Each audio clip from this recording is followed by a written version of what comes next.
time has expired. Thank you. Senator Ludlow. Thank you, Mr Acting Deputy President.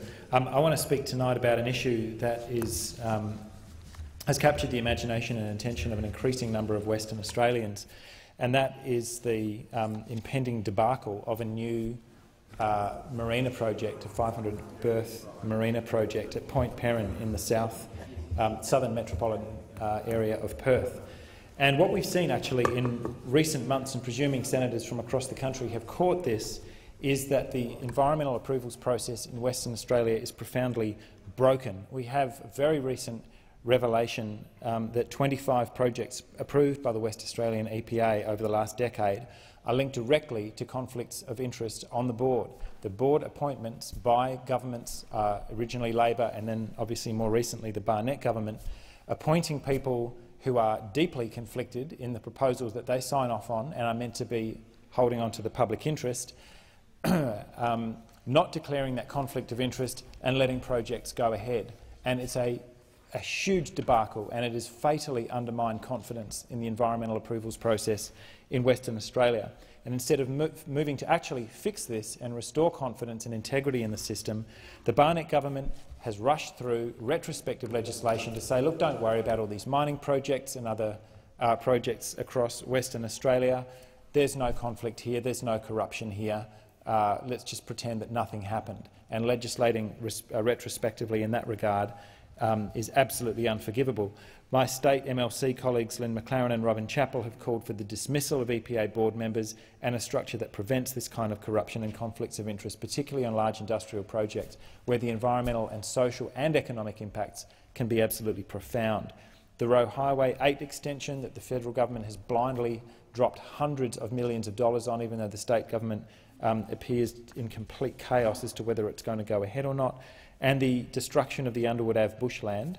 These, again, two projects that have been strenuously fought by surrounding communities who adore those bits of bush and do not want to see them go under bulldozer blades. They are two projects that have been caught up in this EPA conflict of interest scandal. Well, one that hasn't yet, but one that nonetheless is emitting increasing amounts of stench, is the proposal by Cedar Woods and Land Corp, and that's the state government land agency, to dump this canal development on Point Peron. And this is a part of the Perth metro area, really precious coastal area. And I can remember going down there as a kid and couldn't believe it afterwards when the locals were telling me that this, in fact, was the impact area that was proposed to be smashed up by this canal development.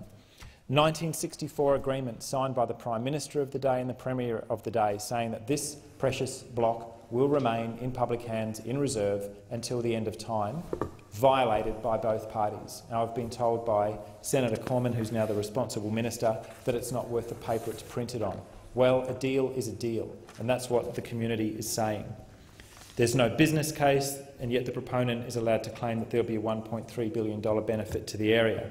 The completely false or absent water data on groundwater modelling, and this is absolutely crucial because a development not too far away is salinising people's bores, very similar development. And it's for this reason that I want to congratulate Commonwealth Environment Minister Hunt this week for doing something somewhat unusual, and that is stopping the clock. And that, I guess, is an acknowledgement that there is something wrong with this proposal. So I want to encourage Minister Hunt, now that he's actually given himself time to make the right decision, and I congratulate him for doing that, is to save Point Peron forever and to save this precious part and this precious wetland and bit of coast that means so much to so many people.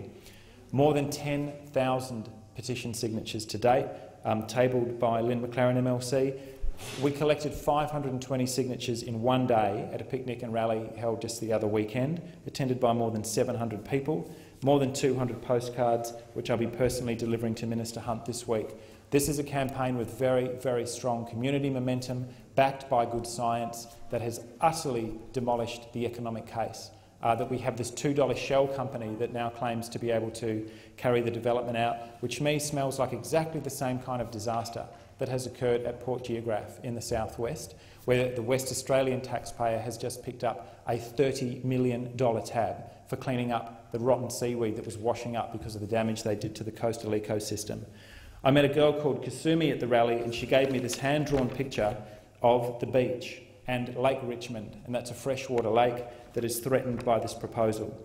She said to me, I made this drawing to save Point Peron. Minister Hunt, that's what you need to do. Senator